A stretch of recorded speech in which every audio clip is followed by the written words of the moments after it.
Quando uma primeira-ministra diz aos jovens para deixarem de se vitimizar e irem trabalhar, num país sem empregos, sem indústria, sem futuro, alguém tem de responder. E Clemente Carlos respondeu: sem medo, sem filtro, sem piedade. E agora Bem-vindo a Leve tem uma dor de cabeça que nenhum paracetamol vai curar. Mudamos tudo ou tudo se repete? Essa é a pergunta que Clemente Carlos fez e a pergunta que todo moçambicano devia fazer. Porque há um momento em que é preciso decidir. Ou continuamos neste ciclo de discursos bonitos e realidade podre, ou paramos tudo e recomeçamos de verdade. E parece que a Primeira-Ministra Bem-vindo a Leve não entendeu esse momento. Não percebeu que Moçambique mudou. Não percebeu que o povo já não aceita conversa fiada. Não percebeu que discursos bonitos já não têm lugar num país onde a miséria é real, onde a fome mata, onde o desemprego destrói famílias inteiras. Ela saiu a público e disse que os jovens devem deixar de se vitimizar, devem parar de reclamar, devem ir trabalhar. Trabalhar, como se fosse simples, como se houvesse emprego à espera, como se bastasse querer para conseguir, como se o problema fosse preguiça e não falta de oportunidade.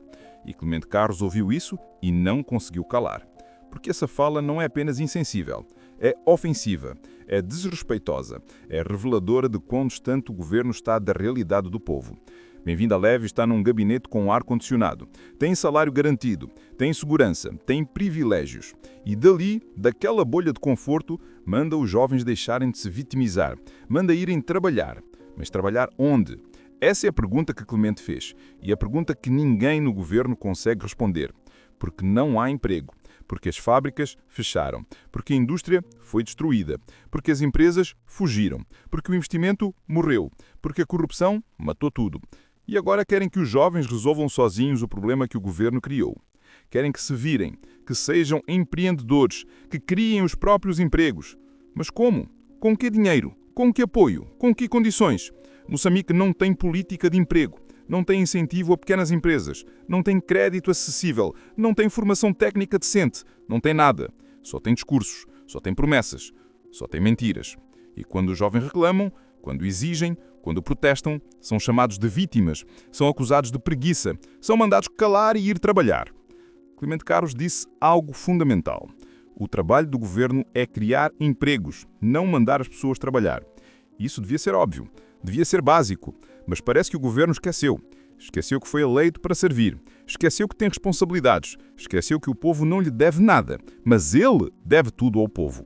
E em vez de criar condições, em vez de atrair investimento, em vez de formar jovens, em vez de abrir oportunidades, o governo sai a dizer que os jovens é que são o problema. Que são preguiçosos, que são vitimistas, que precisam de acordar. Mas quem precisa de acordar é o governo. Quem precisa de ver a realidade a Bem-vindo a Leve. Quem precisa de sair do gabinete e ir às ruas é essa gente que governa sem saber como vive o povo. Clemente falou também de algo mais profundo. Falou da destruição da indústria moçambicana por interesses externos. E isso é verdade dolorosa. Moçambique já teve indústria, já produzia, já empregava, já era menos dependente. Mas tudo foi desmantelado, tudo foi vendido, tudo foi entregue. E agora somos um país que importa tudo, que não produz nada, que depende de tudo, que não tem soberania económica. E sem soberania económica não há soberania política, não há independência real, não há dignidade nacional. Somos apenas um mercado, um espaço onde outros vendem, onde outros lucram, onde outros mandam. E o povo?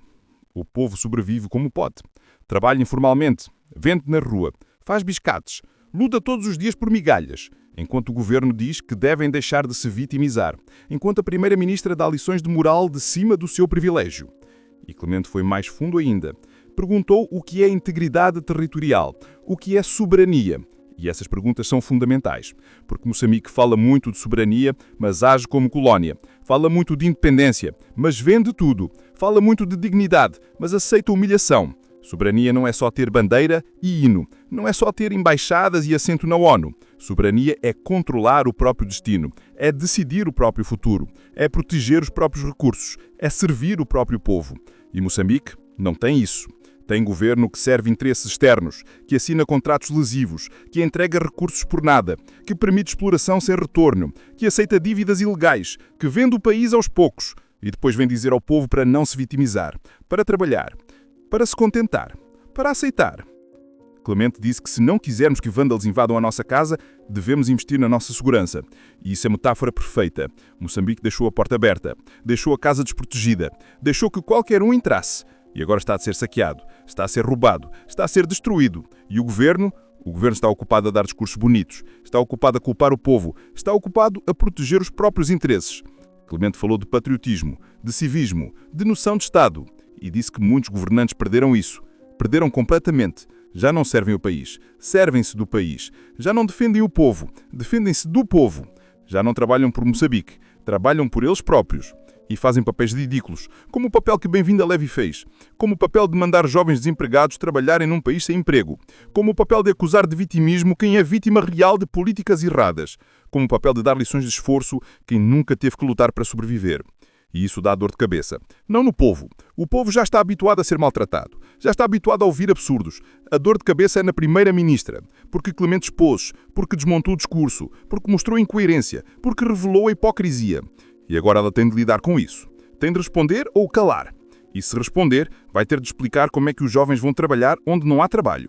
Vai ter de explicar o que o governo fez para criar emprego. Vai ter de mostrar resultados. Vai ter de apresentar factos. E não tem. Não fez nada. Não criou nada. Não resolveu nada. Só deu discursos. Só fez promessas. Só culpou o povo.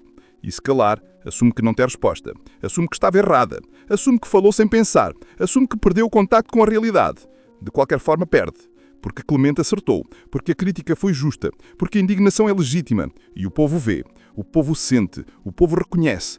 Clemente não está a atacar por atacar, está a defender por amor ao país. E disse isso claramente. Nós, moçambicanos, não estamos a pedir favores, não estamos a mendigar, não estamos a implorar. Estamos a exigir o que é direito, estamos a cobrar o que foi prometido, estamos a reclamar o que foi roubado. E quando criticamos é porque amamos o país, é porque queremos que melhore, é porque não aceitamos ver Moçambique destruído. E se isso incomoda, se dá dor de cabeça, então o problema não é a crítica.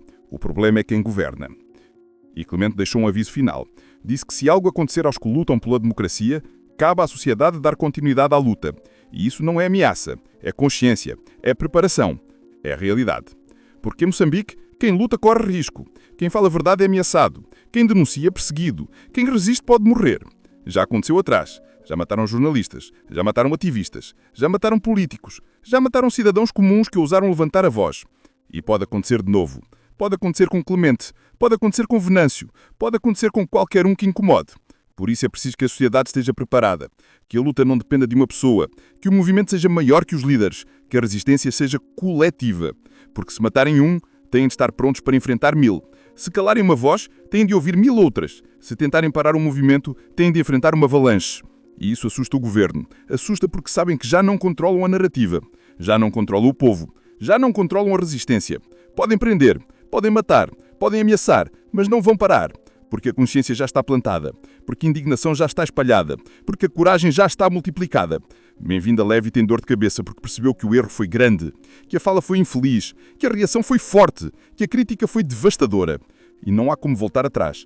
Não há como apagar. Não há como fingir que não disse. Porque está gravado, porque foi partilhado, porque foi comentado, porque entrou na história como mais um exemplo de como o governo está desconectado da realidade, como mais uma prova de que quem manda não sabe como vive quem obedece, como mais uma evidência de que é preciso mudar, mudar de verdade, mudar tudo, porque se não mudarmos tudo, tudo se repete. E Moçambique já não aguenta mais repetição, já não aguenta mais promessas vazias, já não aguenta mais discursos bonitos sem ação concreta, já não aguenta mais governantes que falam sem saber, que mandam sem servir, que exigem sem dar. O povo quer mudança, o povo quer emprego, o povo quer dignidade, o povo quer justiça e não vai parar de exigir, não vai parar de lutar, não vai parar de resistir. Clemente Carlos deu voz a isso, deu forma a essa indignação, deu direção a essa raiva e a dor de cabeça que causou em Bem-vinda Levy é apenas o começo. Porque quando o povo acorda, quando o povo se une, quando o povo exige, nenhum governo corrupto sobrevive, nenhum discurso bonito salva, nenhuma desculpa cola. Só resta mudança, ou a queda, e Moçambique já escolheu.